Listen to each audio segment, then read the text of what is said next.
Beastmaster terhebat. Bab 11. Ketika Li Qian pulang, waktu sudah menunjukkan pukul 22.30. Karena belum juga pulang, orang tuanya belum tidur dan masih duduk di ruang tamu menunggunya. Saat membuka pintu, ia melihat orang tuanya duduk di sofa ruang tamu, dan sepertinya mereka sedang menunggunya. Li Qian berkata dengan sedikit malu, "Ayah, ibu, kalian belum tidur."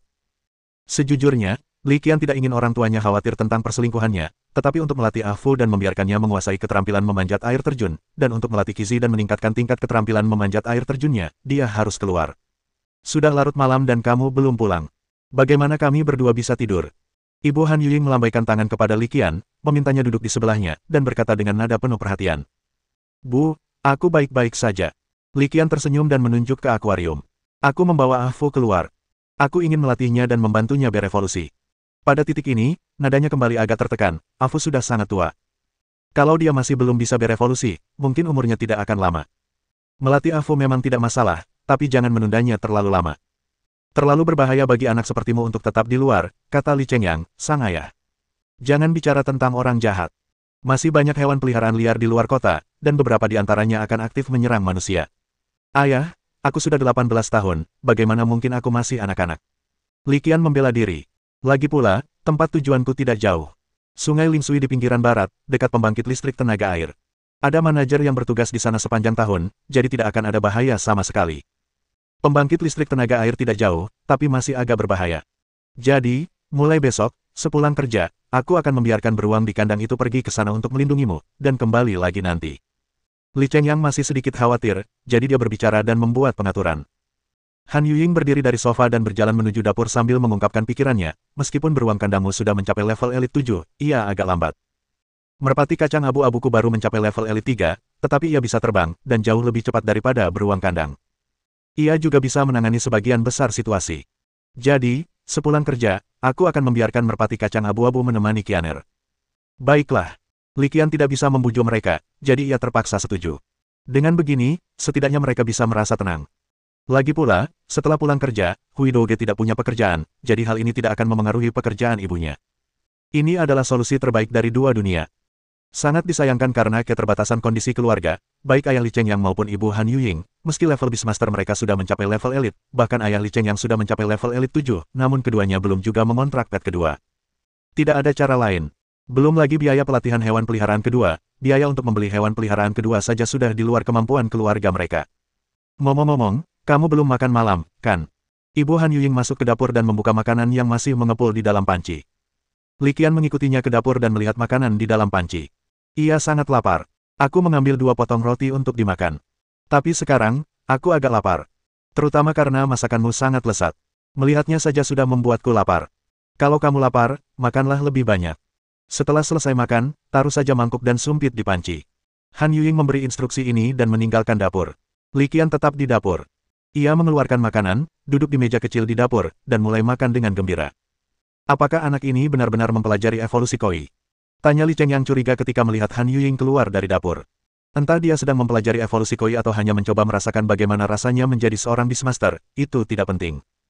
Yang penting dia bahagia, kata Han Yuying lembut, kita tidak bisa memberinya kondisi yang lebih baik, jadi lebih baik kita biarkan dia tumbuh bebas. Qianer sudah bijaksana sejak muda. Aku yakin dia tidak akan melakukan hal bodoh. Li Chengyang mengangguk setelah mendengar ini, itu benar. Keesokan harinya, pagi-pagi sekali, setelah sarapan, Li Qian pertama-tama mengambil jalan memutar ke air terjun buatan untuk mengunjungi Qizi dan Ah Fu, lalu pergi ke sekolah. Ada kelas pelatihan pagi ini. Li Qian masih ragu-ragu dan berharap mendapatkan jawaban, jadi tentu saja ia tidak akan melewatkan kelas ini. Lagi pula, guru cusiran juga sangat cantik. Berada di ruangan yang sama dengan wanita secantik itu selalu menyenangkan. Setelah bel berbunyi, guru cusiran memasuki kelas mengenakan seragam old. Dengan sosok ramping dan fitur-fitur halusnya, ia benar-benar berbeda dari guru Zhu Bingqing. Seluruh tubuhnya memancarkan temperamen seorang wanita bangsawan, lembut, dan elegan.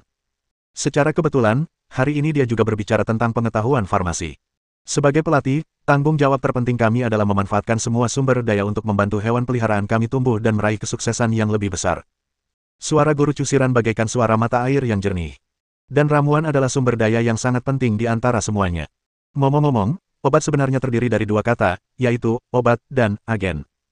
Yang disebut obat mengacu pada pil dan pil, sedangkan agen mengacu pada reagen. Guru cusiran berbicara tentang banyak pengetahuan dasar tentang farmasi. Meskipun tidak memberikan inspirasi apapun bagi Li Qian untuk tugas penelitian ilmiahnya, ia tetap merasa sangat terbantu. Sore harinya, ada kelas budaya, seperti bahasa Mandarin, matematika, dan bahasa Inggris. Kelas-kelas ini memang bermanfaat, tetapi bagi Li Qian saat ini, kelas-kelas tersebut tidak terlalu bermanfaat, jadi ia tidak banyak mendengarkan, melainkan fokus pada materi yang disampaikan oleh Gao Yaxin. Faktanya, dia bukan satu-satunya. Hampir tidak ada siswa yang menyimak dengan saksama pelajaran akademik. Dengan cara ini, hari berlalu dengan cepat, dan segera setelah pukul 5 berlalu, Li Qian tidak sabar untuk meninggalkan kelas, sama seperti kemarin. Fatian sedikit mengernyit ketika melihat pemandangan ini. Dia tentu tahu apa yang sedang dilakukan Li Qian, tetapi ketergesa-gesaannya dalam melakukannya tetap saja membuatnya bingung dan sedikit khawatir. Selain Fatian, ada orang lain yang juga memperhatikan perilaku abnormal Li Qian dalam 2 hari terakhir. Orang ini tak lain adalah ketua kelas 35 SMA, Tu Jiao. Dia memandang ke arah Li Qian pergi, berpikir sejenak, lalu secerca simpati dan rasa kasihan terpancar di matanya. Kudengar kondisi keluarga Li Qian tidak terlalu baik. Sekarang dia akan lulus, mungkinkah dia berpikir untuk bekerja paruh waktu untuk mendapatkan uang dan membeli ramuan kekuatan mental? Dia berencana untuk mengamati selama beberapa hari lagi. Jika Li Qian tetap dalam kondisi ini, dia akan memberikan bantuan sesuai kemampuannya. Bab 12. Li Qian tidak pulang, melainkan langsung menuju air terjun buatan di pinggiran barat. Pagi harinya, ia telah memasukkan 2 potong roti ke dalam tas sekolahnya, yang cukup untuk membiayai latihannya malam ini. Jarak dari sekolah ke air terjun buatan di pinggiran barat lebih jauh daripada dari rumah. Li Qian membutuhkan waktu sekitar 45 menit untuk sampai di sana. Tepat saat dia memarkir sepedanya di samping tanggul, seekor burung sebesar batu kilangan berkicau di udara, menarik perhatiannya. Kecuali paruh dan cakarnya yang berwarna emas muda, seluruh bulu burung ini berwarna abu-abu rami. Itu adalah merpati kacang abu-abu, dan Li Qian sangat akrab dengan merpati kacang abu-abu ini. Itu adalah hewan peliharaan ibunya, Han Yuying, yang bernama Douzi. Douzi, kemari. Teriak Li Qian ke arah merpati kacang abu-abu dan melambaikan tangannya, lalu mulai berjalan menuju kolam. Kacang itu berputar-putar di udara, lalu jatuh dengan cepat dan mendarat dengan mantap di atas batu besar di samping kolam.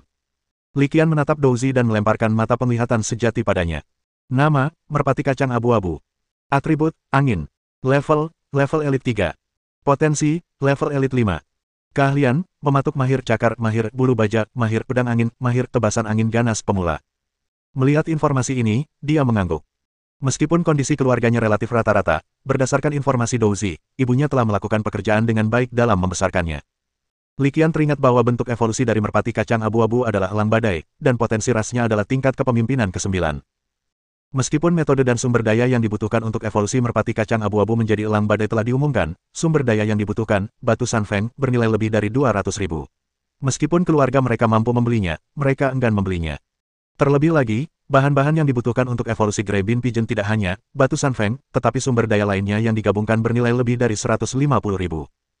Dengan kata lain, jika Anda ingin mengembangkan Grey Bean Pigeon menjadi Storm Eagle, Anda harus membayar sedikitnya 350.000. Orang tuanya pasti tidak akan membayarnya. Mereka lebih suka menyerahkan semua sumber daya mereka kepada Li Qian. Menurut mereka, akhir perjalanan mereka sebagai Beastmaster sudah di depan mata, dan tidak ada gunanya lagi untuk terus mengabdikan diri padanya. Li Qian tidak berpikir demikian. Entah itu merpati kacang abu-abu milik ibunya atau beruang kandang ayahnya, mereka harus berevolusi ketika ia siap. Apakah orang tua memiliki ambisi adalah satu hal, tetapi apakah mereka memiliki kemampuan untuk memberikan keamanan tambahan bagi diri mereka sendiri adalah hal lain. Kicau. Douzi berhenti di atas batu dan memanggil Li Qian dengan gembira beberapa kali. Sebagai tuan kecil dalam keluarga, Li Qian telah menjalin hubungan baik dengan burung dara kacang abu-abu dan beruang kandang dalam jangka waktu yang lama. Sambil melambaikan tangan dan tersenyum, Li Qian datang ke tepi kolam dan memanggilnya, Qizi, Afu, keluarlah. Begitu ia selesai berbicara, riak-riak muncul di permukaan air, lalu 2 kepala ikan muncul, yaitu Qizi dan Afu. Tanpa berkata apa-apa, Li Qian melemparkan beberapa potong makanan ikan energi dan memeriksanya dengan mata penglihatan sejati. Nama, Koi 7. Atribut, air. Level biasa 5. Potensi, level biasa 7. Keterampilan, lompatan ikan sempurna panjat air terjun penguasaan. Li Qian sangat senang melihat informasi Qizi. Ia tidak menyangka dalam waktu sesingkat itu, kemampuan memanjat air terjunnya telah meningkat ke tingkat yang lebih tinggi. Setelah kegembiraannya, dia tidak dapat menahan diri untuk tidak mengerutkan kening. Qizi berhasil meningkatkan keterampilan memanjat air terjunnya ke tingkat mahir dalam waktu yang singkat. Sepertinya ia berlatih lebih banyak setelah aku pergi.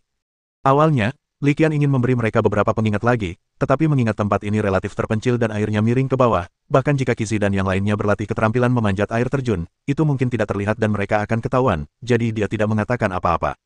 Singkatnya, Merupakan hal yang baik jika hewan peliharaan Anda termotivasi.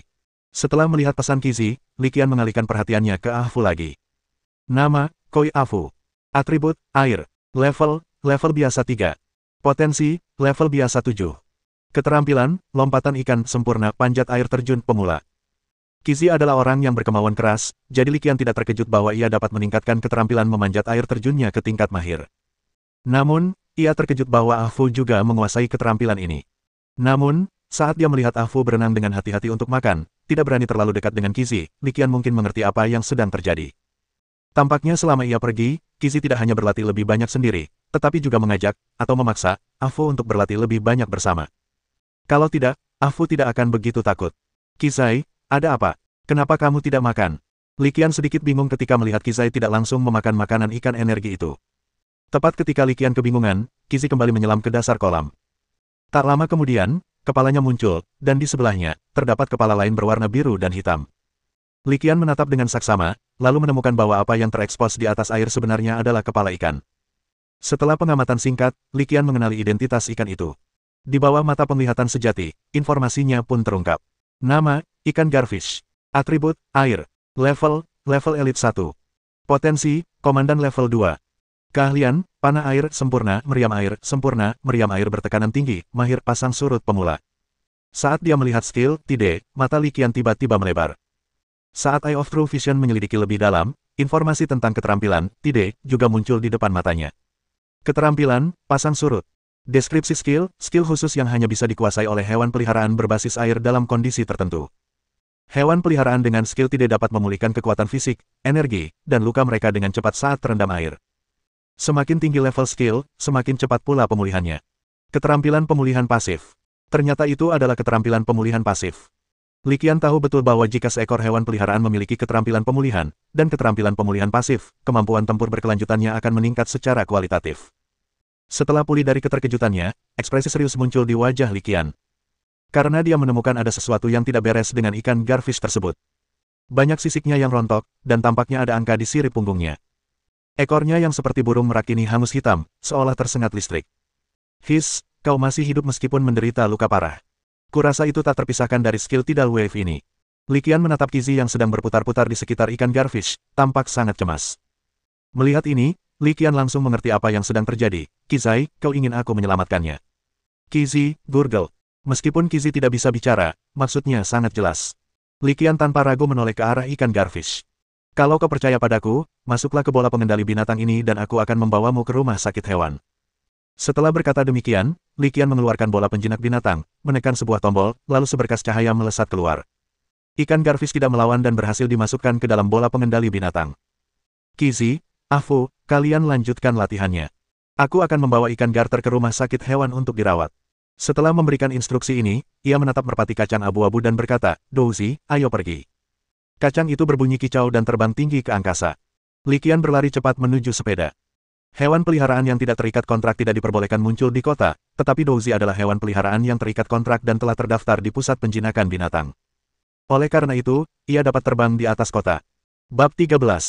Li Qian sangat bingung. Tadi, ketika ia memasukkan ikan garfish ke dalam bola pengendali binatang, ia dengan jelas melihat angka terukir di sirip punggungnya 45. Mengapa ada angka pada sirip punggungnya? Apa saja yang telah dilalui? Mengapa ia muncul di kolam? Mengapa dia terluka begitu serius? Li Qian tidak dapat menjawab pertanyaan-pertanyaan ini, jadi dia berhenti memikirkannya. Dia tahu bahwa hal terpenting sekarang adalah mengirim ikan gar yang terluka ke rumah sakit hewan untuk dirawat. Mengingat kondisinya saat ini, jika terus ditunda, mungkin akan ada konsekuensi yang tidak terduga. Memikirkan hal ini, Li Qian tanpa sadar meningkatkan frekuensi kayuhannya, dan kecepatan sepedanya meningkat lagi. Awalnya, jarak dari sekolah ke air terjun buatan dan dari air terjun buatan ke rumah sakit hewan hampir sama. Namun, setelah kecepatan sepeda ditingkatkan, sisa perjalanan memakan waktu kurang dari setengah jam. Sepeda itu meliuk-liuk di jalanan dan gang, berbelok-belok, memperlihatkan kelincahannya yang luar biasa. Tak lama kemudian, ia tiba di depan pintu rumah sakit hewan kota Lingshui. Setelah tiba di pintu masuk rumah sakit hewan, sepeda itu menyelesaikan misinya dan diparkir di samping Li Qian.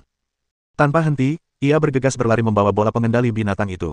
Setelah memasuki rumah sakit hewan, dia melihat sekilas dan langsung bergegas ke ruang gawat darurat.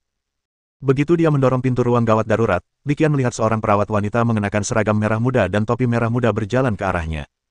Di sebelah perawat perempuan berseragam merah jambu itu berdiri seekor hewan peliharaan gemuk, berbentuk seperti telur angsa, lucu dengan kaki dan tangan yang pendek. Li Qian juga mengenal hewan peliharaan ini, yang diberi nama Yungudan, hewan peliharaan tipe kehidupan. Jenis hewan peliharaan ini ahli dalam berbagai keterampilan perawatan dan tidak terlalu sulit untuk dilatih, sehingga jumlahnya banyak di rumah sakit hewan di seluruh federasi. Maaf merepotkanmu, kata Li Qian cemas sambil menyerahkan bola pengendali binatang itu kepada perawat wanita berseragam merah muda. Perawat merah muda itu melirik Yun Gudan di sebelahnya dan berkata, Xiao Gu. Lembah tani. Yun Gudan mengambil bola penjinak binatang, dan saat ia melakukannya, cahaya penyembuhan mulai muncul di tangannya.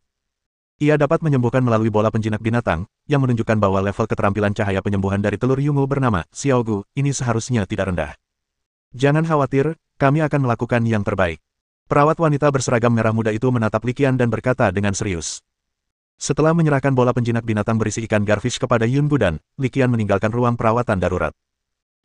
Setengah jam kemudian, Li Qian sedang menunggu hasil perawatan di kursi santai di pintu ruang perawatan gawat darurat. Tepat pada saat itu, pintu ruang perawatan terbuka dan seorang dokter hewan wanita berseragam putih keluar. Dokter perempuan itu menatap Li Qian dan bertanya dengan nada sedikit tidak puas, bagaimana Anda merawat hewan peliharaan Anda?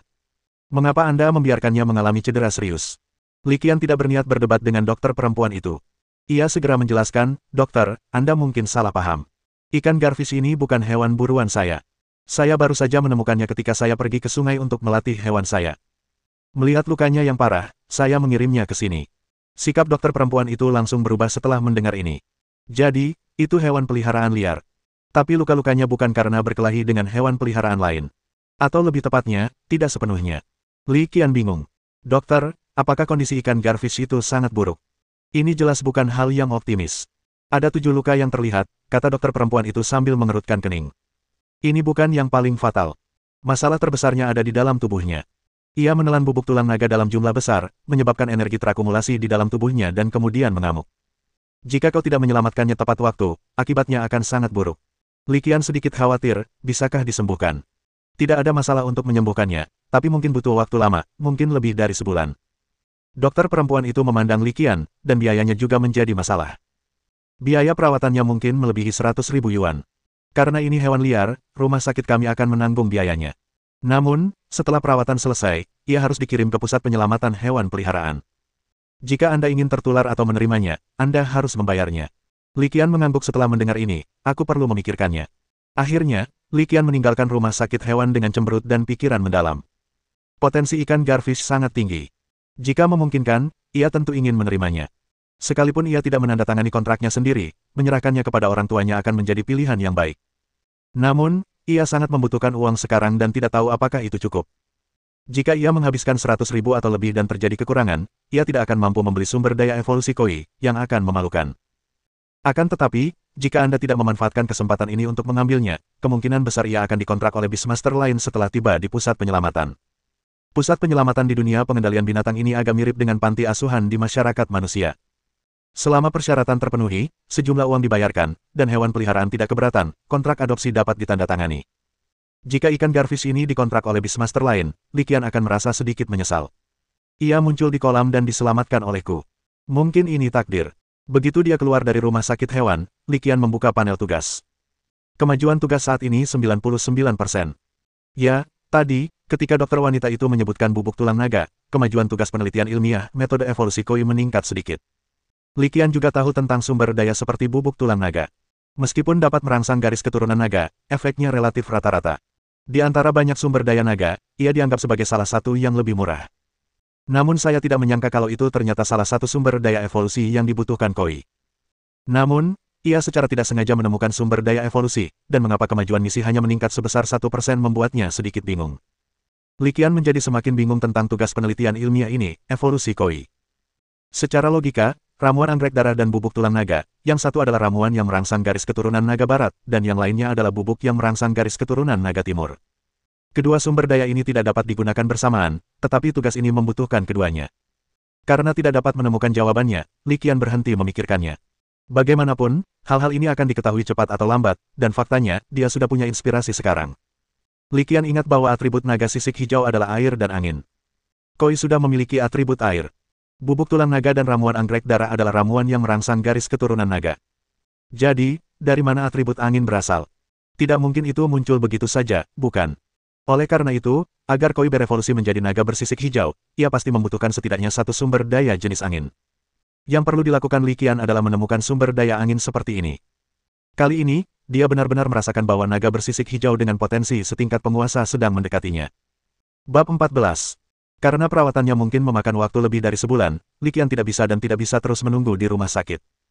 Terlebih lagi, ketika dia mengetahui bahwa meskipun luka-luka yang dialami ikan Garfish itu serius, nyawanya tidak lagi dalam bahaya, dia akhirnya melupakan kekhawatirannya. Setelah meninggalkan rumah sakit, Li Qian mengendarai sepedanya kembali ke air terjun buatan untuk melanjutkan pelatihan Qizi dan Afu. Karena kemajuan penelitian semakin mendekati penyelesaian, mereka harus mempercepat pelatihan keterampilan mereka. Untungnya, Qizi lebih termotivasi dan ambisius. Ia tidak hanya berlatih dengan tekun, tetapi juga mengawasi dan mendorong Afu untuk berlatih keras.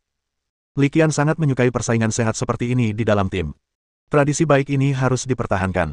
Setelah bolak-balik ke rumah sakit dan tertunda, hampir pukul 8 malam kami kembali ke air terjun buatan. Mengetahui bahwa Qizi pasti khawatir mengenai kondisi ikan Garfish, Li Qian melaporkan kepadanya bahwa keadaannya aman segera setelah dia tiba. Qizi memang hewan peliharaan yang dapat mengembangkan keterampilan memanjat air terjun dengan sendirinya, dan IQ-nya jelas lebih tinggi dari Afu. Setelah memahami maksud Li Qian dan mengetahui bahwa ikan Garfish telah dirawat dengan baik, dia tidak lagi khawatir dan sekali lagi mencurahkan seluruh perhatiannya untuk melatih keterampilan memanjat air terjunnya.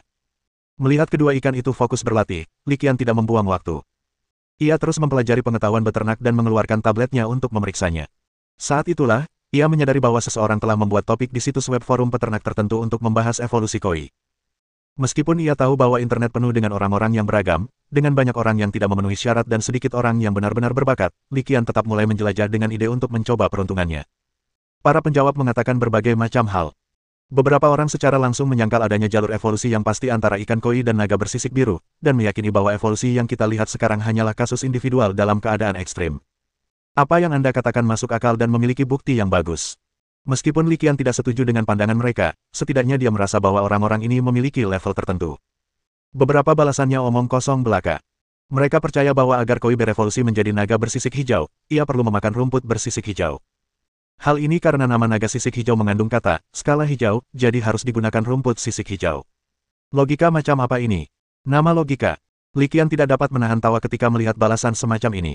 Jika pengembangbiakan hewan peliharaan dapat dilakukan dengan menebak, apa perlunya pelatih? Mengabaikan balasan menakjubkan ini, Li Qian terus menggulir ke bawah untuk menelusuri. Ketika ia menggulir hingga akhir, ia mendapati tidak banyak balasan yang bermanfaat. Setelah memikirkannya, ia mulai mengoperasikan tabletnya dan membalas sebuah unggahan. Atribut naga bersisik hijau adalah air dan angin. Secara pribadi, saya percaya bahwa evolusi koi tidak hanya membutuhkan sumber daya tipe naga, tetapi juga sumber daya tipe angin. Begitu balasannya muncul, banyak komentar bermunculan di bawahnya. Salah satunya cukup menarik. Mengapa ada sumber daya naga dan angin, bukannya sumber daya naga dan angin? Alasan mengapa itu bukan sistem ganda naga dan angin adalah karena dia telah menemukan ramuan anggrek darah dan bubuk tulang naga. Namun dia tidak berniat mengetik penjelasan. Tepat saat ia hendak menutup forum, sebuah pesan tiba-tiba muncul di latar belakang forum. Pesan itu adalah pesan untuk menambahkan teman, yang menarik perhatian Li Qian. Setelah memikirkannya, Li Qian memberikan nomor Siksun miliknya. Saat berikutnya, pesan permintaan pertemanan muncul di Siksun, dan nama pihak lainnya adalah Tuntun bukan babi. Nama ini cukup menarik. Tuntun, hewan peliharaan sejenis babi, adalah salah satu dari 4 limbah di dunia hewan peliharaan, bersama dengan koi, kalkun, dan ngengat umbi. Nama orang ini adalah Tuntun bukan babi, jadi dia seharusnya memiliki pengetahuan tentang Tuntun. Terlebih lagi, Li Qian menemukan bahwa Tuntun bukan babi adalah poster postingan tentang evolusi koi di forum tersebut. Sambil mencibir, mengira tak seorang pun dapat menipunya, Li Qian pun menyetujui permintaan pertemanan itu. Setelah disetujui, Tuntun Bu Shizu langsung mengirim pesan, "Halo, saya melihat balasan Anda di forum dan menurut saya penelitian Anda tentang evolusi koi sangat mendalam. Saya ingin mengundang Anda untuk bergabung dengan grup riset hewan peliharaan kami." Dari balasannya yang sederhana dan hanya satu baris, Anda bisa tahu bahwa dia sangat berwawasan. Harus saya akui, babi ini bukan babi dan penglihatannya bagus. Mendengar tentang kelompok penelitian hewan peliharaan, Li Qian sedikit penasaran, jadi dia bertanya dengan santai, kelompok penelitian hewan peliharaan yang mana? Tuntun bukan babi dan tidak menjawab pertanyaannya secara langsung, tetapi menariknya ke dalam kelompok. Nama kelompok, Lembaga Penelitian Sampah Hewan Peliharaan. Nama ini cukup intuitif. Setelah memikirkannya, Li Qian hanya mengubah nama panggilan kelompoknya, Koi bukan ikan. Ini adalah bait yang rapi dengan Tuntun Bu Yizu, dan cukup konsisten dengan gaya kelompok ini. Tepat saat Li Qian mengubah nama panggilan grup, sebuah pesan terkirim di grup tersebut. Hao Wolf bukan anjing, pendatang baru, Bao Zhao, Bao Zhao. Li Qian diam-diam mengklik foto profil Halang Busi Gou dan melihatnya, lalu dengan cepat mengetik dua kata, pria. Tuan Fox, pria juga dapat diterima. Yao Gezi, pergilah, semua pria milikku. Adik kecil, berapa umurmu, berapa tinggi badanmu, dan apakah kamu punya perut six-pack? Li Qian, apakah saya bergabung dengan kelompok yang salah? Bukankah ini lembaga penelitian hewan peliharaan yang terbuang? Kenapa rasanya seperti memasuki sarang LSP? Tuntun bukan babi, semuanya, harap tetap tenang dan terkendali. Jangan menakut-nakuti para pendatang baru. Ed Koi bukan ikan, semua orang bercanda denganmu, silakan. Li Qian, upacara penyambutan ini sungguh istimewa. Lao yang di sebelah, selamat datang di lembaga penelitian hewan peliharaan limbah. Tujuan utama kelompok kami adalah mempelajari evolusi hewan peliharaan, terutama yang secara keliru dianggap sebagai hewan peliharaan limbah. Saya Lao Yang, dan bidang penelitian utama saya adalah buaya yang berjatuhan. Akhirnya, menjadi orang normal. Namun, objek penelitian orang ini, buaya yang berguling, tampaknya merupakan lubang besar. Hal ini tidak jauh lebih baik dari 4 pemborosan.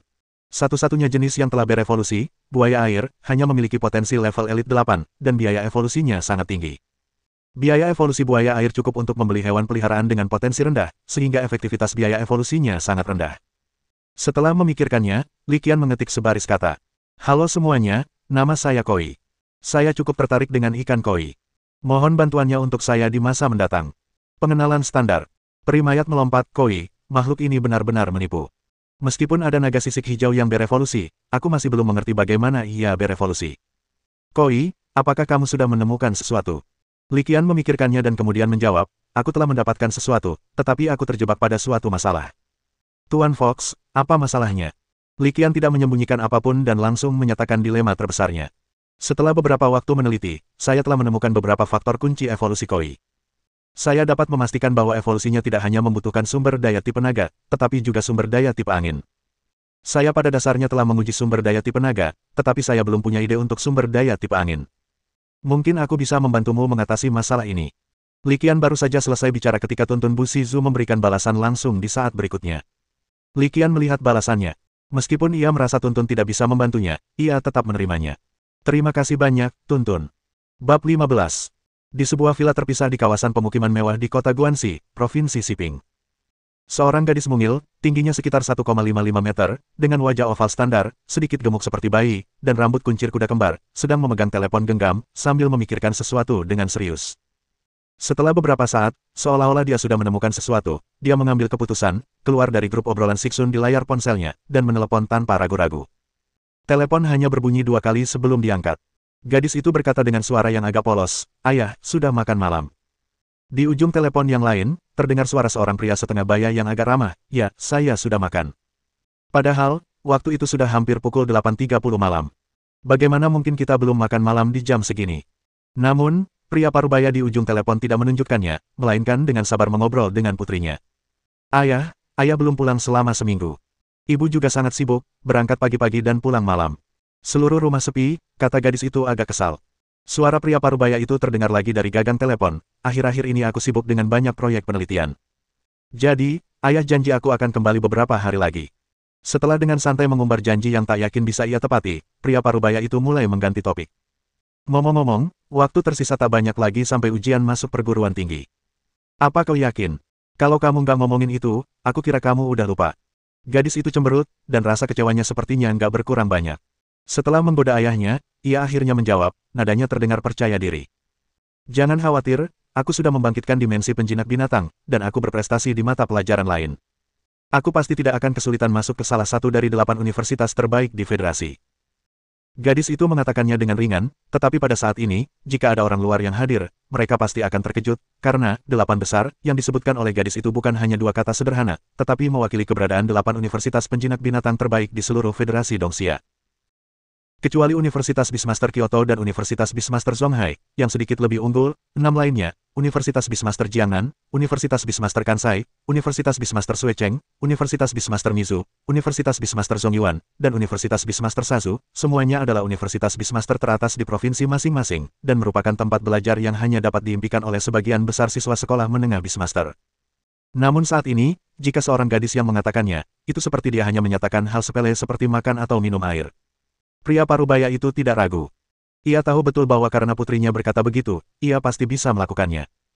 Setelah jeda, ia berbicara lagi, dengan ragu-ragu menasihati, Universitas Penjinak Binatang mana yang ingin kau lamar?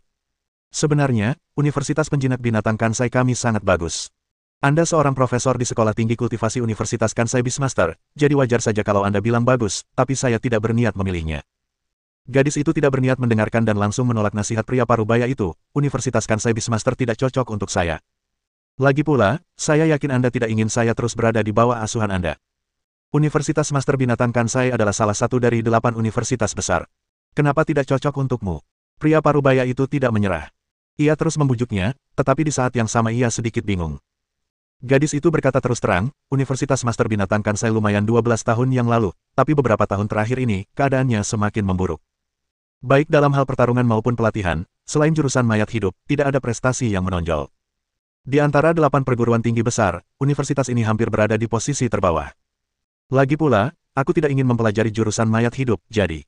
Meski dia tidak menyelesaikan kata-katanya, maksud gadis itu tersampaikan dengan sangat jelas. Di ujung telepon yang lain, pria parubaya itu terdiam sejenak. Akhirnya, ia mendesah pasrah, lupakan saja, lupakan saja. Jalan hidupmu di masa depan pada akhirnya adalah jalanmu sendiri.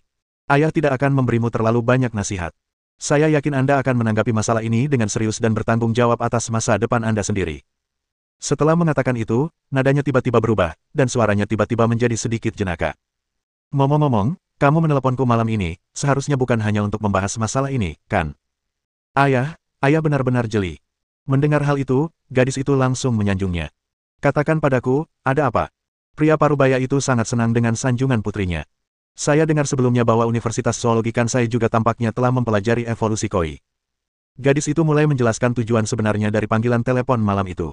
Begini, seorang teman saya juga sedang mempelajari koi, dan dia mengalami suatu masalah. Mendengar ini, pria parubaya itu langsung mengerti apa yang dimaksud putrinya. Ia menggelengkan kepala tanpa daya dan bersiap secara mental untuk membantu putrinya menjernihkan kebingungannya. Di dalam telepon, suara gadis itu melanjutkan, menurut penelitiannya, evolusi koi menjadi naga sisik hijau membutuhkan sumber daya naga dan angin. Dia mengatakan bahwa sumber daya tipe naga pada dasarnya telah diuji, tetapi belum ada petunjuk tentang sumber daya tipe angin. Kata-kata gadis itu membuat wajah pria parubaya itu menunjukkan sedikit ketertarikan. Aku tahu bahwa sumber daya angin dan naga dibutuhkan, dan mereka sudah menentukan apa itu sumber daya naga. Sepertinya temanmu telah banyak memikirkan evolusi koi. Tapi ada lebih banyak cara koi berevolusi daripada hanya ini. Meskipun basis pengembangbiakan kami di Universitas Zoologi Kansai belum menentukan jalur evolusi yang pasti dari koi menjadi naga bersisik biru, kami telah melakukan penelitian mendalam di bidang ini. Pria parubaya itu berkata dengan fasih, berdasarkan penelitian kami, hal itu seharusnya juga berkaitan dengan keterampilan ras dan lingkungan hidupnya. Namun, karena informasi rincian di sini bukan hanya hasil karya ayahmu dan aku, tidaklah tepat untuk mengungkapkannya. Mendengar itu, gadis itu memutar bola matanya tanpa bisa berkata-kata dan berkata, karena kamu tidak bisa mengungkapkannya, mengapa kamu mengatakannya? Dia selalu merasa bahwa kata-kata ayahnya agak disengaja untuk pamer. Mengabaikan nada membanggakan dalam kata-kata ayahnya, gadis itu langsung ke pokok permasalahan dan bertanya, katakan saja padaku, apakah kamu sudah melakukan penelitian tentang sumber daya tipe angin yang dibutuhkan untuk evolusi? Kami sebenarnya sudah melakukan riset tentang ini, lanjut pria parubaya itu, tidak lagi merahasiakannya.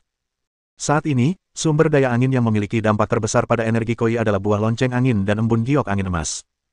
Gadis itu diam-diam menuliskan kedua sumber daya itu, lalu mengobrol dengan pria parubaya itu untuk beberapa patah kata lagi. Setelah beberapa patah kata, ia menemukan alasan dan menutup telepon. Setelah menutup telepon, dia segera mengirim informasi yang didapatnya dari ayahnya ke grup dan Likian. Benar, gadis ini tuntun, bukan pik. Likian melihat informasi ini ketika hendak meninggalkan air terjun buatan. Ia tidak terlalu memperhatikannya. Menguji sumber daya angin tidaklah mudah. Tuntun itu mungkin hanya menemukan dua sumber daya secara acak untuk menghibur dirinya sendiri. Memikirkan hal ini, dia hendak keluar dari obrolan. Tetapi pada saat ini, serangkaian pesan pengingat benar-benar mengejutkannya. Inspirasi plus 6. Kemajuan tugas saat ini 105%. Bab 16. Likian tertegun dan bahkan berhenti bergerak maju. Ia menatap panel tugas di depannya dengan sedikit ketidakpercayaan. Apa yang sedang terjadi? Bukankah itu hanya sumber acak yang dilaporkan untuk menghibur diri Anda? Apakah itu benar-benar selesai secara dramatis? Agar ikan koi berevolusi menjadi naga bersisik hijau, apakah sumber daya angin yang dibutuhkan benar-benar berupa buah lonceng angin atau embun giok angin emas? Dia hanya berdiri di sana dalam keadaan linglung, dan tidak diketahui berapa lama sebelum dia bereaksi. Apakah misi evolusi koi benar-benar telah selesai? Itu diselesaikan dengan cara yang tidak dapat dijelaskan. Ya, Pada saat ini, selain keterkejutan dan kegembiraan, emosi Li Qian yang tersisa tidak dapat dijelaskan. Saya pikir akan terjebak di 99% untuk waktu yang lama, tetapi tak disangka, hanya beberapa jam saja berlalu. Yang dapat saya katakan adalah bahwa beberapa hal ditakdirkan untuk terjadi. Memikirkan hal ini, dia tidak dapat menahan rasa sedikit berterima kasih terhadap Tuntun. Teman yang saya tambahkan secara kebetulan dan bergabung ke dalam grup secara kebetulan ini banyak membantu saya kali ini. Selain itu, Li Qian juga sangat penasaran. Kedua sumber daya tersebut, Wind Chime Fruit dan Golden Wind Jade Dew, terdengar sederhana, hanya dua nama, tetapi dibutuhkan percobaan yang tak terhitung jumlahnya untuk membuktikan bahwa keduanya bermanfaat bagi evolusi Koi. Bagaimana Tuntun tahu? Apakah dia bos tersembunyi? Karena tidak mampu memahaminya, ia hanya berhenti memikirkannya dan menyimpan kebaikan itu dalam hatinya. Sekarang, dia punya pertanyaan lain untuk dipikirkan.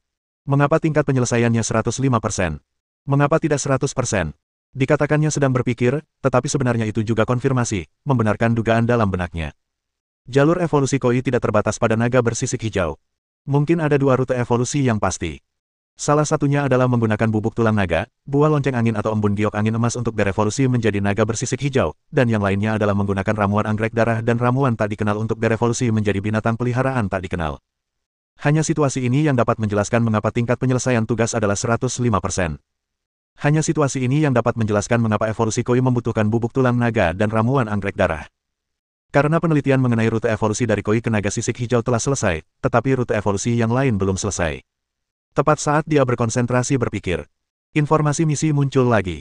Tugas penelitian, metode evolusi Koi, kemajuan tugas saat ini adalah 105%, apakah Anda ingin mengirimkan tugas?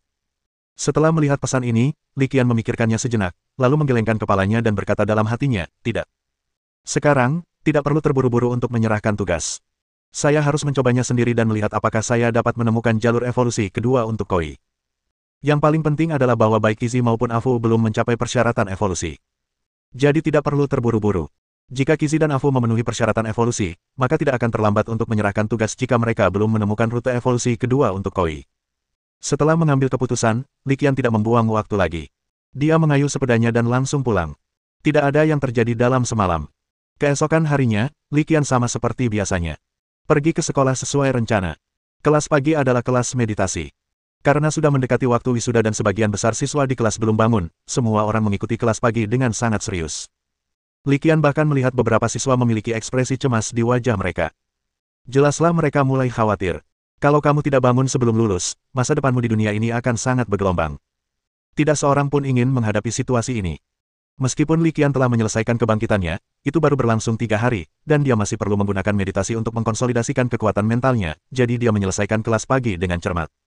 Siang harinya ada istirahat selama 2 jam, tetapi Li Qian tidak beristirahat di ruang meditasi. Dia dipanggil ke sebuah kantor kecil oleh Direktur Nilai, Tan Huang. Di kantor kecil itu, Li Qian juga melihat seorang pemuda berseragam hitam. Ia cukup familiar dengan seragam hitam tersebut karena sering tampil di TV. Itu seragam Biro Sheriff. Apa yang dilakukan orang-orang dari Biro Keamanan Publik di sekolah? Dan sepertinya dia datang ke sini khusus untuk menemuiku. Li Qian tidak ingat pernah melanggar hukum keamanan publik apapun. Halo, Li Qian, nama saya Zhou Weiping, dan saya dari Biro Keamanan Publik. Pemuda itu memperkenalkan dirinya. Li Qian melirik seragamnya dan berkata, aku bisa melihatnya. Zhou Weiping tersenyum canggung. Tanda identitas yang begitu jelas sepertinya tidak perlu diperkenalkan lagi. Setelah tertawa, dia berbicara dan langsung ke intinya. Menurut pemahaman saya, Anda menyelamatkan seekor ikan garfish kemarin dan membawanya ke rumah sakit hewan. Li Qian mendengar ini dan mengangguk, ya. Pada saat yang sama, dia merasa sedikit lebih santai. Pihak lain datang menemui saya, sepertinya tentang masalah ini. Kemungkinan besar, sesuatu terjadi setelah saya pergi tadi malam, dan rumah sakit hewan memberitahu Biro Keamanan Publik. Memikirkan hal ini, dia melanjutkan dan bertanya, bagaimana keadaan ikan garfish? Bagus. Zhou Weiping berkata, kondisinya baik dan telah menerima perawatan yang tepat. Setelah berkata demikian, dia melirik Li Qian lalu melanjutkan, bisakah kau memberitahuku perincian tentang bagaimana kau menyelamatkannya? Inilah yang terjadi. Berikutnya, Li Qian menghabiskan beberapa menit menceritakan secara rinci bagaimana ia bertemu dengan ikan gar kemarin sore dan bagaimana ia mengirimnya ke rumah sakit hewan. Zhou Weiping mendengarkan dengan saksama dan mencatat di buku catatannya dari waktu ke waktu. Saya tidak mengerti, kalau Anda menggunakan buku catatan, mengapa Anda masih perlu menaruh perekam di meja?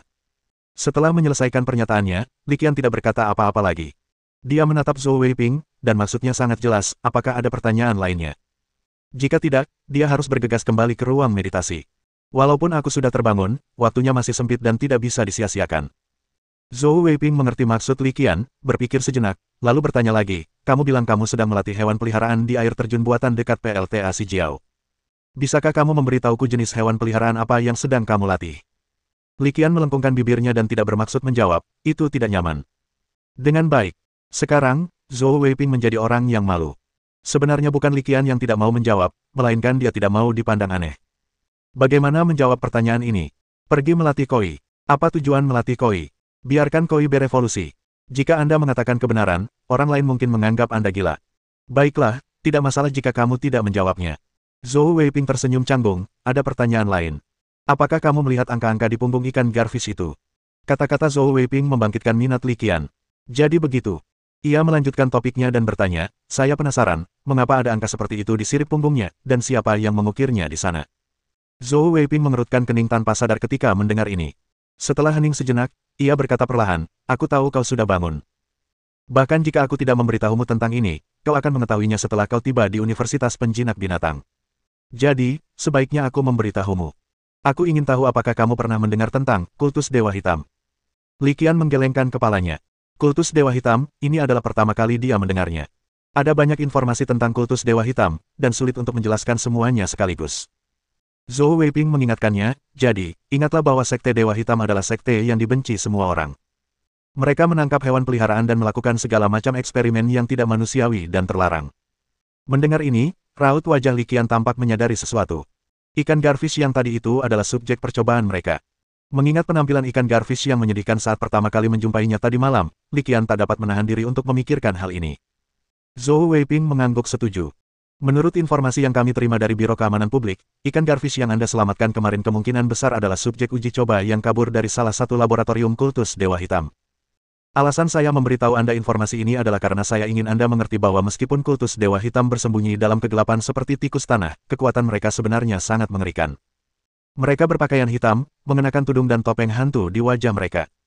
Di masa mendatang, jika Anda bertemu dengan para pemuja ini, ingatlah untuk tidak melawan mereka dengan kekerasan, tetapi segera beritahu Biro Keamanan Publik kami. Melihat nada serius Zhou Weiping, Li Qian mengangguk dengan serius. Jika menyangkut masalah yang menyangkut nyawa dan harta benda, lebih baik berhati-hati. Kemudian, keduanya mengobrol sebentar. Tidak lama kemudian, Zhou Weiping meninggalkan kantor kecil itu. Li Qian juga menekan pikiran yang sedikit berfluktuasi di dalam hatinya, berusaha keras untuk berpura-pura bahwa tidak ada yang terjadi, dan kembali ke ruang meditasi.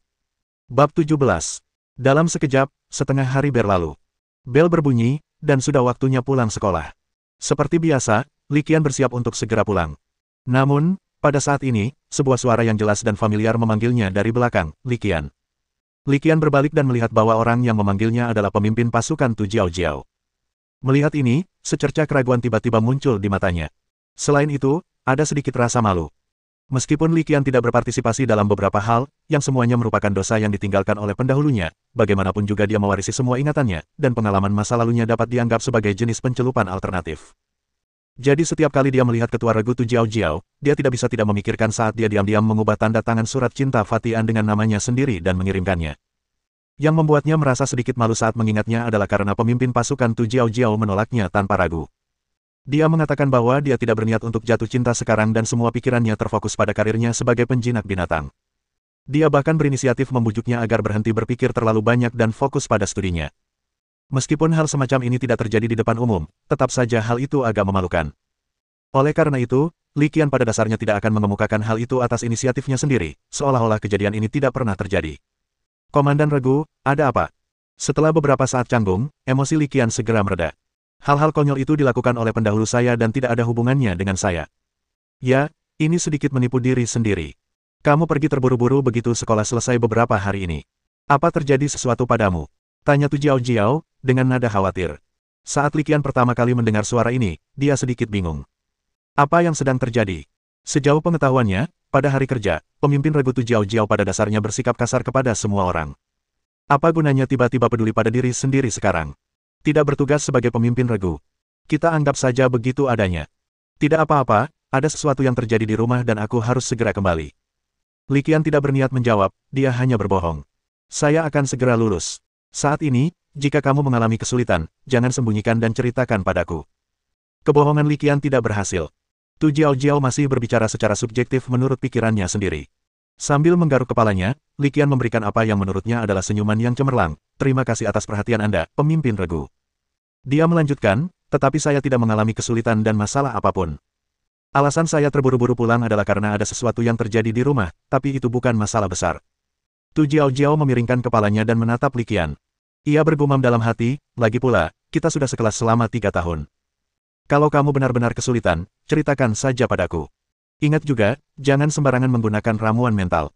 Meskipun Li Qian masih merasa sedikit bingung, dia memiliki gambaran kasar tentang apa yang dipikirkan Tu Jiao. Dia tersenyum dan menatap Tu Jiao dengan penuh rasa terima kasih, saya mengerti.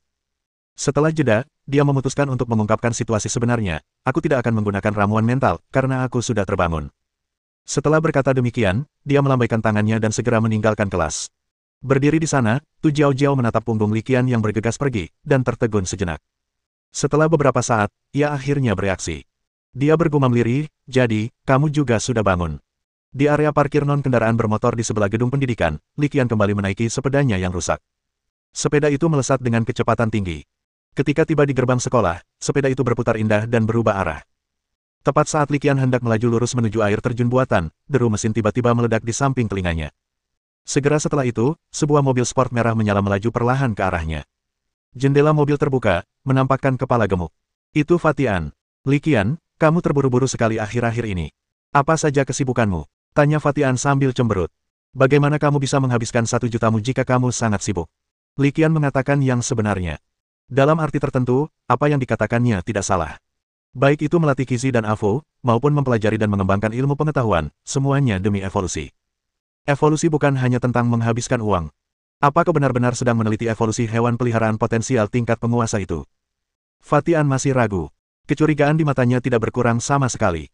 Apakah aku masih bisa berbohong padamu? Li Qian meliriknya. Orang ini tampaknya masih tidak percaya pada dirinya sendiri. Seberapa jauh kemajuan penelitiannya? Ekspresi Fatian berubah serius. Hampir selesai. Kalau tidak ada masalah, kita seharusnya bisa mengeluarkan hasilnya sebelum wisuda, jawab Li Qian. Tidak ada kebenaran dalam apa yang dikatakannya. Setelah Anda bangun, jika pet yang disiapkan di rumah belum memiliki potensi untuk mencapai level overload, Anda bisa menunggu pet yang saya punya. Mendengarmu bicara begitu serius, aku jadi sedikit menantikannya. Keraguan di mata Fatian berubah menjadi ketertarikan. Dia tahu bahwa Li Qian bukanlah tipe orang yang suka menyombongkan diri. Akan tetapi, tetap terdengar tidak dapat diandalkan untuk menitipkan binatang peliharaan pertamanya pada Li Qian, jadi dia tidak menganggapnya serius. Yo, bukankah ini tuan mudaan yang belum bangun? Tepat saat keduanya sedang berbicara, suara familiar lain terdengar tak jauh dari mereka. Li Qian menoleh ke arah datangnya suara itu, dan sesaat kemudian, dia melihat sesosok tubuh agak tinggi dengan temperamen agak feminin di antara alisnya. Li Qian juga mengenal orang ini. Namanya, Sun Souhe. Seperti Fatian, keluarganya juga berbisnis. Mungkin karena mereka berdua adalah generasi kedua yang kaya, Sun Souhe dan Fatian selalu berselisih satu sama lain. Kapanpun mereka bertemu, pasti akan ada pertengkaran. Li Qian dan Fatian adalah teman dekat, dan akibatnya, mereka juga menjadi sasaran Sun Souhe. Kadang-kadang, saya dikritik dengan cara yang sarkastis. Kali ini, tak terkecuali. Setelah Sun Souhe memarahi si gendutan, ia mengarahkan pandangannya pada Li Qian. Seperti dugaanku, burung yang sama bulunya akan berkumpul bersama. Sampah hanya bisa bersama sampah. Fatian menatap Sun Souhe dengan tenang, lalu menjawab dengan lugas, ada orang yang matanya tertutup kotoran. Saudaraku sudah terbangun beberapa hari, dan dia masih menggonggong di sini tanpa mata. Perkataan Fatian kasar dan kejam, tapi omongan sampah seperti ini hanyalah permainan anak-anak bagi mereka.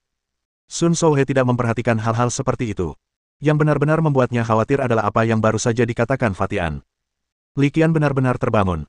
Dan dia terbangun dalam diam. Dia mendengus dingin, mengerucutkan bibirnya, lalu berkata dengan nada meremehkan, memangnya kenapa kalau sudah terbangun? Dia hanya bisa dikontrakkan ke hewan peliharaan sampah yang ditugaskan oleh sekolah. Prestasinya di masa depan akan biasa-biasa saja. Li Qian tidak marah saat mendengar ini, tetapi malah berkata dengan acuh tak acuh, hewan peliharaan sampah, aku merekam ini dan akan memutarnya untuk guru besok. Ketika Sun Souhe mendengar ini, wajahnya yang tadinya feminin langsung berubah semerah hati. Keluarganya kaya, tetapi tidak bisa dibandingkan dengan SMA Beastmaster. Di dunia penjinakan binatang buas ini, jika Anda ingin meraih sesuatu di bidang penjinakan binatang buas, Beastaming High School merupakan keberadaan yang tak terelakkan. Tanpa catatan siswa di Beastaming High School, Beastaming University tidak akan menerima Anda. Bagi seorang Beastmaster, apakah seseorang pernah bersekolah di Universitas Beastmaster atau tidak, akan memberikan perbedaan besar pada prestasinya. Universitas Penjinak Binatang memiliki sistem pelatihan penjinak binatang yang hampir terbaik di seluruh federasi. Sumber daya di dalamnya berada di luar jangkauan Beastmaster biasa. Sejauh pengetahuan Li Qian, saat ini, hampir semua Beastmaster terkenal di seluruh federasi Dongxia berasal dari Universitas Beastmaster. Jika guru itu mendengar apa yang baru saja dikatakan Sun Souhe, dia pasti tidak akan dikeluarkan, tetapi dia pasti akan dimarahi. Bab 18. Melihat Sun Souhe pergi dengan wajah pucat, Li Qian mencibir. Hal semacam ini mungkin merupakan topik yang layak dibicarakan bagi pendahulunya, tetapi bagi Li Qian saat ini, itu hanyalah permainan rumah-rumahan dan bahkan bukan topik pembicaraan. Sun Souhe pergi, dan Fatian pun tidak tinggal lama. Bagi dia yang belum terbangun, waktunya masih cukup sempit. Setelah tertunda sebentar, Li Qian berhenti membuang-buang waktu dan langsung mengendarai sepedanya menuju air terjun buatan di pembangkit listrik tenaga air Shijiao. Seperti kemarin, Li Qian mengawasi Qixi dan Afu melatih keterampilan memanjat air terjun mereka sambil mempelajari ilmu beternak. Ia juga sesekali berbincang dengan para peneliti di Institut Penelitian Hewan Liar dengan harapan mendapatkan inspirasi. Sayangnya, tidak ada yang ditemukan. Tidak seperti bentuk evolusi yang diketahui, naga sisik hijau, bentuk evolusi lainnya sangat tidak diketahui jenis hewan peliharaannya sehingga hampir mustahil untuk dipelajari. Sekarang, satu-satunya tebakan pasti Li Qian adalah bahwa bentuk evolusi lain orang ini kemungkinan besar adalah spesies naga barat, atau spesies subnaga. Karena tidak ada pilihan lain, Li Qian harus menghentikan sementara penelitian tentang evolusi kedua koi. Berfokus pada pengembangan pengetahuan dasar para pendidik. Waktu berlalu dengan cepat, dan segera seminggu telah berlalu. Setelah lebih dari seminggu pelatihan, kedua ikan tersebut telah membuat kemajuan yang luar biasa. Qixi telah melatih keterampilan memanjat air terjunnya hingga sempurna, dan keterampilan memanjat air terjun Afu juga telah mencapai tingkat mahir. Dari aspek ini juga dapat dilihat bahwa potensi Afu masih jauh lebih buruk daripada Qixi. Tentu saja, mungkin juga karena Qixi berlatih dengan tekun, sementara Afu kadang-kadang masih bermalas-malasan. Qixi melatih keterampilan memanjat air terjun dan melompati ikan hingga sempurna, dan potensinya pun meningkat ke tingkat ke-9 yang biasa. Kedua keterampilan tersebut telah mencapai level yang sempurna. Selanjutnya, jika Anda ingin menembus batas, Anda harus menembusnya. Li Qian mengeluarkan batu pemecah batas tanpa ragu-ragu. Dia membeli 2 batu pemecah batas. Semuanya dibeli dari pusat perbelanjaan hewan peliharaan daring. Jumlah yang dihabiskan adalah 400.000 yuan. Jika ditambahkan dengan pengeluaran sebesar 180.000 untuk ramuan anggrek darah, pengeluaran sebesar 90.000 untuk 3 pon bubuk tulang naga, dan pengeluaran sebesar 500.000 untuk buah lonceng angin, maka total biaya yang dikeluarkan adalah 1,17 juta. Itu benar-benar melebihi anggaran. Li Qian tidak punya pilihan selain meminjam uang dari orang tuanya, dan baru saat itulah ia mampu membeli semua sumber daya ini. Lagi pula, meskipun orang tuanya mengatakan uang itu adalah pinjaman, sebenarnya itu adalah hadiah, karena mereka tidak berniat meminta Li Qian untuk mengembalikannya. Li Qian mengeluarkan batu pemecah batas dan meletakkannya di dahi Qixi, sambil merasa sedikit gugup. Karena dia telah mencari informasi, dia tahu bahwa bahkan untuk keterampilan dasar, ada kemungkinan gagal saat menggunakan batu pemecah batas untuk menembus batas. Dan kemungkinan kegagalannya tidak rendah. Saat Qixi memobilisasi energi dalam tubuhnya, batu pemecah batas berwarna abu-abu dengan cepat berubah menjadi cahaya abu-abu dan menembus ke dalam tubuhnya. Melihat hal ini, Li Qian langsung memerintahkan Qixi untuk mulai menggunakan keterampilan menyelam terus-menerus. Sepotong batu pemecah batas, energi misterius yang terkandung di dalamnya cukup untuk mendukung latihan Qixi selama seminggu. Namun sayang, setelah seminggu berlalu, kemampuan menyelam Qixi belum juga meningkat dan masih pada level sempurna. Meski merasa sedikit menyesal, Li Qian tidak patah semangat. Berdasarkan pengetahuannya, sangat tidak mungkin untuk menembus level keahlian tersebut hanya dengan menggunakan satu batu pembatas hancur, dan itu pun dengan kualitas yang rendah. Tanpa ragu, Li Qian mengeluarkan batu pemecah batas kedua dan memberikannya kepada Qixi untuk digunakan. Dalam waktu sekitar seminggu, energi misterius di dalam batu pemecah batas diserap sepenuhnya oleh Qixi. Tepat ketika Li Qian mengira bahwa dia tidak akan mendapatkan apa-apa kali ini dan sedang memikirkan di mana mendapatkan uangnya, sebuah kejutan tiba-tiba datang. Di bawah pandangan penglihatan sejati, tingkat keterampilan menyelam Qixi akhirnya menembus batas. Nama, Koi 7. Atribut, air. Level biasa 6. Potensi, tingkat ke-9 biasa. Keahlian, lompatan ikan, batas pemecahan, panjat air terjun, kesempurnaan. Qixi akhirnya berhasil. Melihat ini, Li Qian tersenyum puas. Selanjutnya, Li Qian menghabiskan setengah bulan lagi meminta Qixi untuk mengkonsolidasikan tingkat keterampilannya dan menyesuaikan kondisi fisiknya. Meskipun semua persyaratan telah terpenuhi, Li Qian tidak segera menyerahkan tugas itu dan tidak membiarkan Qixi langsung berevolusi. Bukan karena waktu kelulusan tinggal kurang dari 2 bulan. Sebaliknya, ia ingin melihat apakah ia dapat menemukan jalur evolusi kedua untuk Koi. Sayangnya, dalam 1 bulan, kemajuan tugas hanya meningkat dari 105% menjadi 108%, yang bukanlah kemajuan yang nyata. Setelah memikirkannya, Li Qian memutuskan untuk menunggu sedikit lebih lama. Itulah yang dipikirkan Li Qian, tetapi rencana tidak dapat mengikuti perubahan. Malam itu, Li Qian yang baru saja pulang latihan tiba-tiba dihentikan oleh orang tuanya. Akhir-akhir ini, sebaiknya kamu tidak keluar untuk latihan malam. Ibu Han Yuying mengerutkan kening. Li Qian menggaruk kepalanya, agak bingung, ada apa? Han Yuying menatap Li Qian dan menceritakan apa yang diketahuinya. Saya bertemu guru Gao sore ini. Beliau memberitahu saya bahwa sepertinya ada tanda-tanda aktivitas sekte di kota Lingsui baru-baru ini, dan meminta saya untuk berhati-hati dalam perjalanan ke dan dari tempat kerja. Ya, tidak perlu terburu-buru dalam pelatihan, sahut Pastor Li Chengyang. Ketika Li Qian mendengar ini, jantungnya tiba-tiba berdebar kencang. Penganut aliran sesat. Mungkinkah itu kultus Dewa Hitam? Jika itu benar-benar kultus Dewa Hitam, mungkinkah ada hubungannya dengan ikan garfish? Baiklah, mulai sekarang, sampai lulus, aku hanya akan pergi latihan di siang hari di akhir pekan dan tidak keluar di malam hari. Li Qian memilih untuk mengikuti saran itu. Terlepas dari apakah itu kultus Dewa Hitam atau bukan, lebih baik berhati-hati dalam masalah seperti itu. Setelah meyakinkan orang tuanya, Li Qian kembali ke kamarnya. Pada saat yang sama, ia sudah mengambil keputusan. Kita tidak bisa menunggu lebih lama lagi, Qizi harus segera berevolusi, dan dia membutuhkan sejumlah kekuatan perlindungan diri. Li Qian bukanlah orang yang suka menunda-nunda. Setelah membuat keputusan, ia menyerahkan tugas itu malam itu juga sambil berbaring di tempat tidur. Pada saat yang sama, saat berikutnya setelah dia menyerahkan tugas itu, aliran informasi tiba-tiba membanjiri pikirannya. Saat informasi ini diserap, segera semua detail tentang Koi yang berevolusi menjadi naga bersisik hijau menjadi jelas baginya. Metode evolusi Koi, bentuk evolusi, naga sisik hijau. Langkah 1, latih keterampilan melompat Koi hingga level batas melanggar. Langkah 2, latih Koi untuk menguasai keterampilan memanjat air terjun dan meningkatkannya ke tingkat yang sempurna. Langkah 3, temukan air terjun dengan ketinggian lebih dari 100 meter. Langkah 4, beli 2 kg bubuk tulang naga dan minta Koi mengambilnya. Langkah 5, mintalah ikan Koi yang memakan bubuk tulang naga menggunakan keterampilan memanjat air terjun yang sempurna untuk memanjat air terjun dengan ketinggian lebih dari 100 meter. Langkah 6, saat Koi mencapai puncak air terjun, suruh ia menggunakan keterampilan lompatan ikan yang menembus batas untuk melompat ke udara. Langkah 7, Koi yang melompat ke udara akan mulai berevolusi. Pada titik ini, lempar buah lonceng angin. Koi akan menangkap buah lonceng angin di udara dan memakannya untuk menyelesaikan evolusi. Catatan, kegagalan mencapai puncak air terjun akan mengakibatkan kegagalan evolusi. Berbaring di tempat tidur, mengakrabkan dirinya dengan informasi evolusi, Li Qian tak dapat menahan diri untuk mendesah panjang. Jika bukan karena informasi yang diberikan setelah tugas diserahkan, Li Qian harus mencari tahu sendiri detailnya. Entah berapa kali ia harus mencoba dan gagal.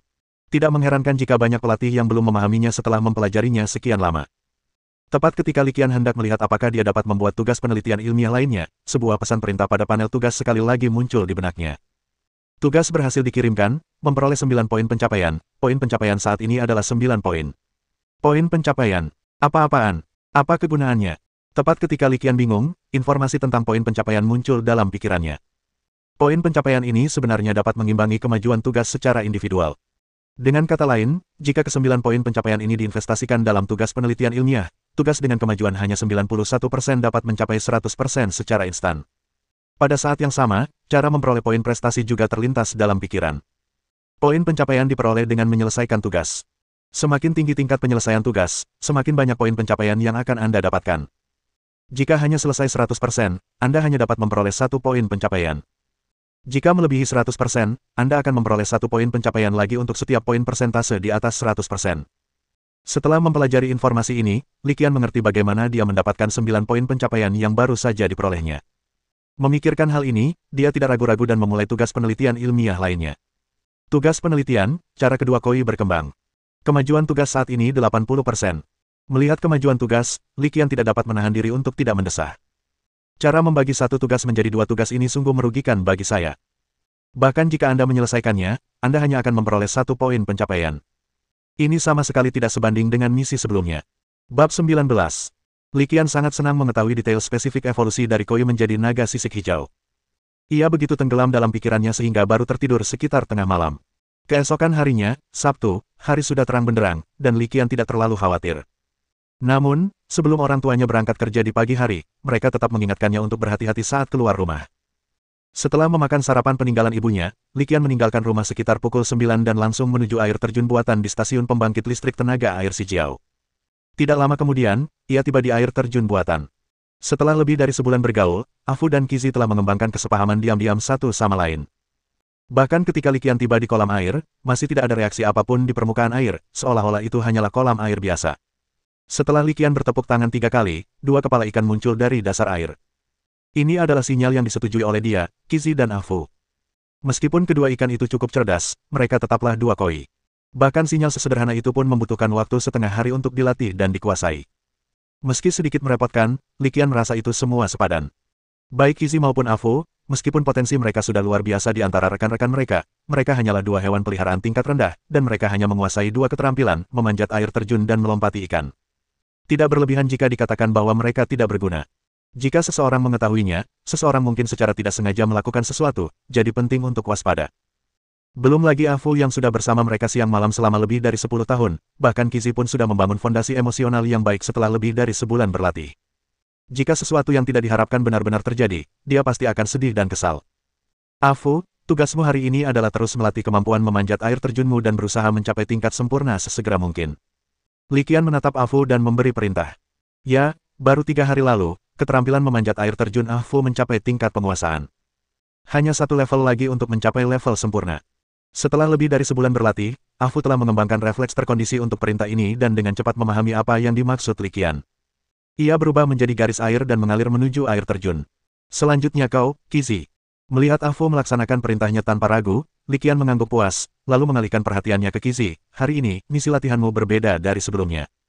Hari ini, kalian harus belajar cara menggunakan skill fish layup untuk melompat ke udara dan menangkap makanan ikan berenergi yang kulempar. Ini juga merupakan pelatihan penting sebelum evolusi secara resmi dimulai. Buah lonceng angin sangat berharga bagi Li Qian. Satu buahnya bernilai 500.000 koin federal. Jika ia gagal menangkapnya selama evolusi, itu akan menjadi masalah besar. Li Qian hampir menghabiskan semua uangnya untuk membeli begitu banyak sumber daya, jadi dia tidak berani ceroboh sama sekali. Untungnya, kemampuan ini tidak sulit untuk dilatih. Qizi butuh beberapa waktu untuk memahami perintahnya, lalu langkah selanjutnya adalah pelatihan. Begitu saja, setengah hari berlalu dengan cepat. Hanya dalam setengah hari, Qizi pada dasarnya telah menguasai kemampuan ini. Meskipun ia tidak selalu berhasil mengenai sasaran, ia hampir berhasil. Saat hampir waktu makan malam, semuanya aman. Malam itu, Li Qian tidak berlatih lagi, juga tidak meninggalkan Ah Fu dan Qizi di kolam. Ia malah memasukkan mereka ke dalam bola penjinak binatang dan membawa mereka pulang. Ah Fu kembali ke akuarium setelah pergi lebih dari sebulan. Ikan itu berenang dengan gembira beberapa kali dan tampak sedikit bersemangat. Adapun Qizi, Li Qian siap menandatangani kontrak secara langsung. Qizi telah mencapai persyaratan evolusi dalam semua aspek, jadi kontrak tersebut paling tepat saat ini. Ketika Qizi berevolusi menjadi naga bersisik hijau, levelnya pasti akan meningkat secara signifikan. Pada saat itu, berkat umpan balik dari kontrak, kekuatan mentalnya juga akan meningkat pesat. Sedangkan untuk Ah Fu, semuanya tergantung situasinya. Jika bisa menunggu, ketika progres evolusi kedua koi mencapai 91%, Li Qian akan langsung menggunakan poin pencapaian untuk menyelesaikan tugas. Pada saat itu, biarkan Ah Fu berevolusi langsung menjadi bentuk evolusi kedua koi. Jika kamu tidak sabar, kamu hanya bisa membiarkannya berevolusi menjadi naga sisik hijau. Li Qian mustahil mengontrak dua naga bersisik hijau. Jika saatnya tiba, ia hanya bisa meminta ayah atau ibunya untuk mengontrak Ah Fu. Hal lain yang dimaksud Li Qian dengan tidak sabar, di sini tidak hanya merujuk pada konsep waktu, tetapi juga mencakup rentang hidup Ah Fu. Lagi pula, jika dihitung berdasarkan umur manusia, Ah Fu mungkin berusia lebih dari 70 tahun sekarang. Keesokan harinya, pagi-pagi sekali, Li Qian bangun pagi-pagi. Hari ini hari Minggu, hari yang langka karena kedua orang tua sedang libur kerja. Setelah sarapan, Li Qian memikirkannya dan memutuskan untuk menceritakan rencana perjalanannya. Sambil meletakkan sumpitnya, ia berkata, "Ayah, Ibu, aku ada urusan hari ini. Aku harus pergi ke kota Lingsui sebentar. Aku mungkin baru akan kembali besok sore." Agar tidak membuat orang tuanya khawatir, ia menambahkan, "Soal sekolah, besok saya libur. Kamu akan meninggalkan kota Lingsui untuk sementara waktu." "Ada apa?" Mendengar hal ini, ibunya, Han Yuying, langsung angkat bicara dan bertanya dengan khawatir, "Kamu mau kemana?" "Aku akan pergi ke kota Yunlan di sebelah."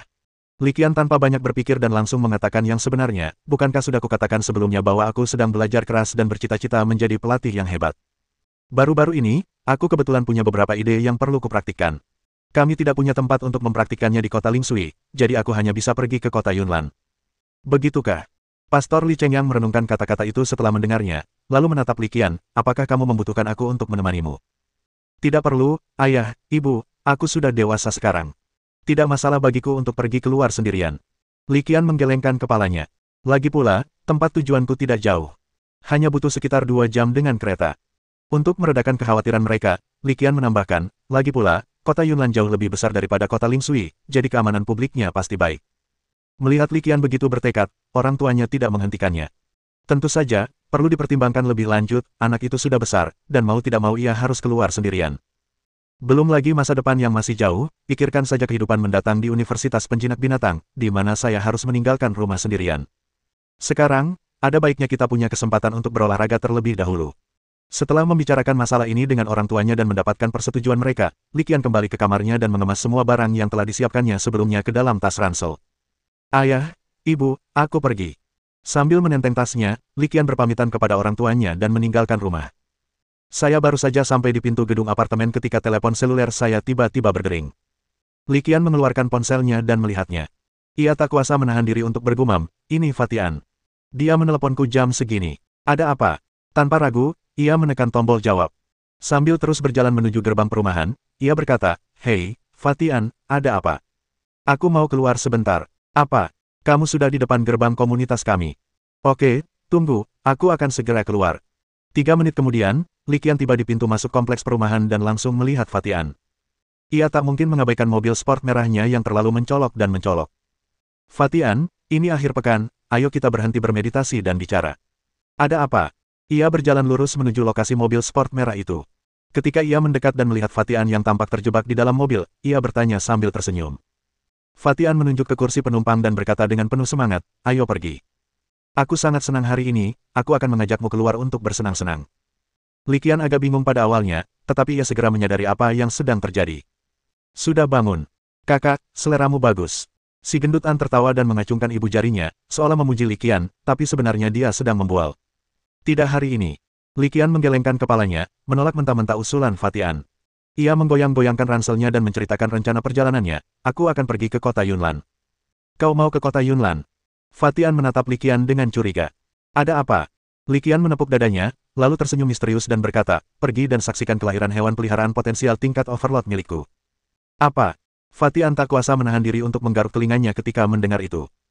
"Kak, kamu nggak bercanda, kan?" Dia merasa apa yang dikatakan Li Qian bahkan lebih keterlaluan daripada jika dia menyadarkannya sendiri. "Bukannya aku tidak percaya pada saudara-saudaraku. Faktanya, baru sekitar sebulan sejak Li Qian mengemukakan masalah ini. Dalam waktu sesingkat itu, Anda telah menemukan cara mengembangkan hewan peliharaan yang berpotensi dominan. Hal yang keterlaluan, kalau itu benar, Fatian tahu betul, apa artinya. Artinya saudaranya kemungkinan besar adalah seorang monster yang memiliki bakat luar biasa dalam kultivasi. Dengan bakat seperti ini, selama bakat itu tidak hilang, prestasi di masa depan akan tak terbatas. Menumbuhkan seorang master hampir dapat dicapai, dan bukan tidak mungkin untuk menumbuhkan seorang grandmaster. Tidak, tak peduli apakah itu keajaiban atau lelucon, aku harus pergi dan melihatnya bersamamu. Setelah membulatkan tekadnya, Fatian menunjuk ke arah kursi penumpang lagi dan berkata, "Masuklah, aku akan pergi bersamamu." Mendengar ini, Li Qian tidak menunda lagi. Ia membuka pintu mobil dan masuk. "Kenapa, kau tidak takut aku mencoba menipumu? Jika kau berani membodohiku, aku akan memberitahu Tu Jiao Jiao bahwa kau mencoba bunuh diri setelah dia menolakmu terakhir kali." "Sial, kejam sekali, mengarangnya begitu saja. Omong kosong apa? Selama ini, kau benar-benar bertingkah seperti pamanmu. Kau yang baru saja datang, paman." Petik 2. Sambil berbincang dan tertawa, keduanya melajukan mobil dengan kecepatan tinggi menuju stasiun kereta cepat. Sedangkan untuk berkendara langsung ke kota Yunlan, mereka belum seputus asa itu. Alam liar belum tentu aman. Jika tiba-tiba muncul binatang buas yang kekuatannya mengerikan, maka langit dan bumi tak berdaya. Tidak ada kekhawatiran seperti itu ketika menaiki kereta api berkecepatan tinggi. Karena setiap kereta berkecepatan tinggi sebenarnya adalah hewan peliharaan mekanik minimal setingkat komandan. Keamanan terjamin. Bab 20. Mobil sport itu melaju dengan kecepatan yang sangat tinggi, dan segera tiba di stasiun kereta cepat Lingsui. Setelah memarkir mobil di tempat parkir bawah tanah stasiun kereta api berkecepatan tinggi, keduanya membeli 2 tiket ke kota Yunlan. Karena keberadaan An Pangzi generasi kedua yang kaya, mereka langsung membeli tiket kelas bisnis. Soal uangnya, jelas bukan Li Qian yang membayarnya. Akunnya sekarang lebih bersih daripada wajahnya. Kudengar di kelas bisnis, ada kemungkinan melihat pertarungan antara Thunderbolt dan Thunderbolt. Tanya Li Qian penasaran setelah memeriksa tiketnya, menemukan tempat duduknya, dan duduk. "Itu tergantung apakah akan ada kecelakaan di sepanjang jalan," jawab Fatian. Jelas, dia sudah mengalami hal seperti ini lebih dari sekali. "Para penumpang yang terhormat, harap diperhatikan bahwa kereta cepat akan segera berangkat. Kereta ini adalah G1542 dan akan dilayani oleh Pilih 122. Di dalam gerbong, pengumuman berbunyi, lalu kereta mulai bergerak. Li Qian melihat sekeliling, cukup penasaran. Meskipun sama-sama merupakan kereta api berkecepatan tinggi, kereta api berkecepatan tinggi di dunia ini tidak sama dengan kereta api berkecepatan tinggi di kehidupan sebelumnya. Meskipun semuanya merupakan produk teknologi tinggi, kereta api berkecepatan tinggi di kehidupan sebelumnya hanyalah kereta emu, tetapi kereta api berkecepatan tinggi di dunia ini berbeda. Pada hakikat, mereka adalah hewan peliharaan seperti Koi Afu dan Kizi, hewan peliharaan mekanik, dan juga sebuah kehidupan.